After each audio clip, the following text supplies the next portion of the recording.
يقول الكارلسون يقول ليس الشرط خصمي يلعب أفضل مني يكسب المباراة. السلام عليكم ورحمة الله وبركاته. هاي جولة من جولات بطولة نهائي العراق المرحلة الأولى. أنا كنت ألعب بالقطع البيضاء.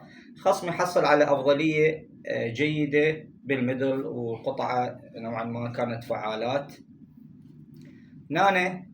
أنا يعني كما أعرف الشخصية بهذا اللاعب، إذا ألعب النايس سي 3 راح يلعب الدي 5 جرونفول. صراحة ما حبيت أدخل بالتفريع اللي هو يلعب، فلعبت البيشوب جي 5 بفكرة إنه إذا يلعب الدي 5 ما يصير الجرونفول اللي يحتاجه، أو يلعب الدي 6 راح يصير الكينجز انديان اللي أنا كنت مستعد له. بس هو لعب النقلة الموجودة وطبيعية إنه حصان بالمركز ويطلب الفيل، بس أنا كنت راضي على هاي. المهم أنا طلعته من الستايل مال الافتتاح اللي يلعب بيه، بيشوب اف 4 سي 5 نايس سي 3، حتى لو يكسر يصير ازدواج بيادق بس مركزي قوي. كوين اي 5 على مود اوخر التسمير، كسرنا. كوين دي 2 صار اللعب يعني خرج من الافتتاح.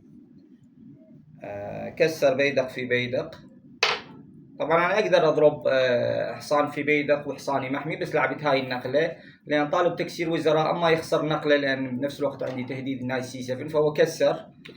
صحيح انا اعتبر دخلنا كانه اند جيم، بس هي مو اند جيم حقيقيه، لانه شوف القطع رخين مع 3 قطع خفيفات، فيعني تعتبر بين الميدل جيم والاند جيم. هنا حمى نهايه اي 6، نهايه الاف دي 4، رجعت البيدق مالتي بي 6. هنا كنت بين الاي 3 والاي 4، شايف عندي فيل ابيض فحاولت ابقي بيادقي على المربعات السوداء وما العب الاي 4 مباشره، يعني حبيت انه ابقي الي لعب روك جي 1 عمود احرر فيلي تبيت. بيشوب اي 2 كمل انتشار. نايس سي 5، طبعا صار ضغط على مربع الاي 4، احتمال كشفه يزعجني فلعبت الاف 3. روك الاف سي 8، نايس سي 3 رجع. طبعا هالنقله زينه ليش؟ بعد فرسي ما يحتاج يبقى بالحافه، وعندي هالمربعات اشتغل عليها. نايس سي 3 نايت اي 6.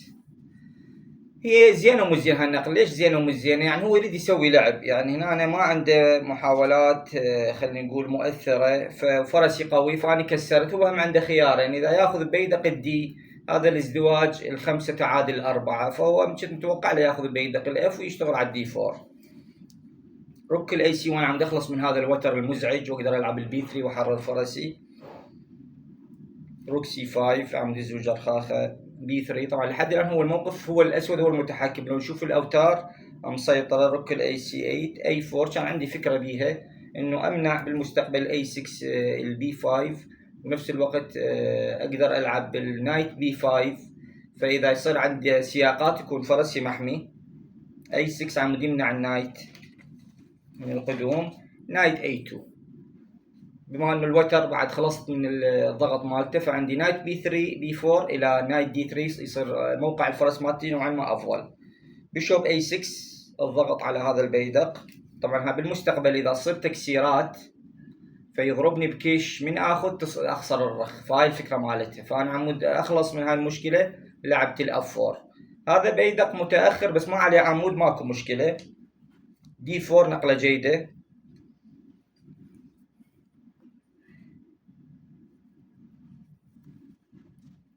لعبت نايت بي 4،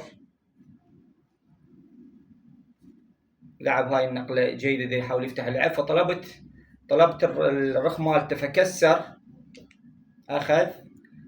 هنا أنا بدأت تحول النقلات، يعني هنا النقلات شوي شوي، هاي خاصة هاي الرخ هنا يعني اللعب هو البيدق محمي، فكان ما شايف اعتقد هاي النقلة. طبعا حتى هاي النقلة بالمباشر عندي، بس صراحة هم تتخلص لان بالمستقبل يعني هاي تكون مزعجة. مثلا عندي النقلة باعتبار البيدق متسمر، فلعبت له جي 4. هذا النقلات مو جيدة، يعني افضل نقلة هاي حتى خيار الكمبيوتر. خلصت من الفيل، رجع الوترة، الطيني الضغط على بيدق الاي 6، فهاي اجبارية يحمي بهاي النقلة.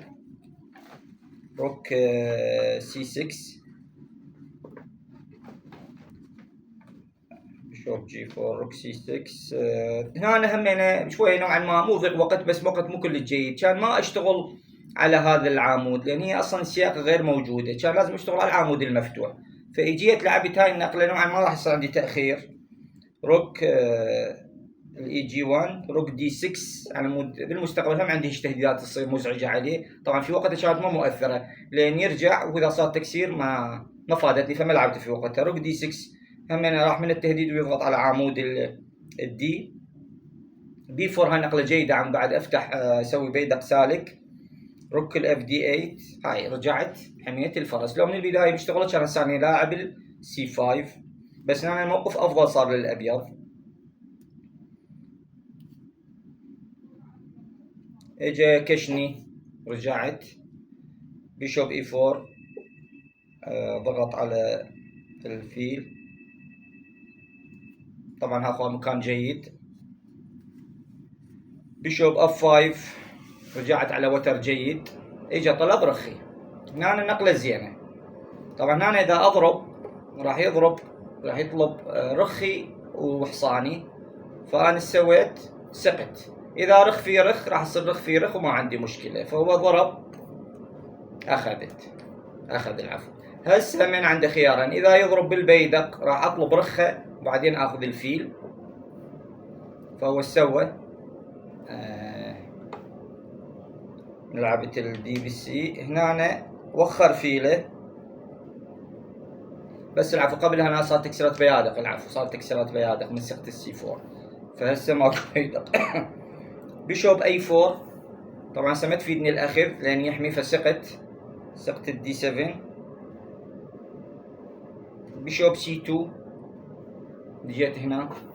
هسه البيشوب بي 2 هاي النقله نفس الشيء، بكل الاحوال راح العب هاي النقله يعني ما تفيدني طلب الفرس، فاجي افت للفرس او الفرس محمي. هسه انا مهدد هاي النقله اسقط بها الرخ. بيشوب دي 6 روك سي 4 بيشوب جي 4 بيشوب اي 4 العفو. بيشوب اي 4 اخذ البيضه. طبعا هسه اقدر اخذ قطعه واكسب وكسب سهل، بس انا حاولت يعني الا اسوي وزير لان عاده تنهي الجيم.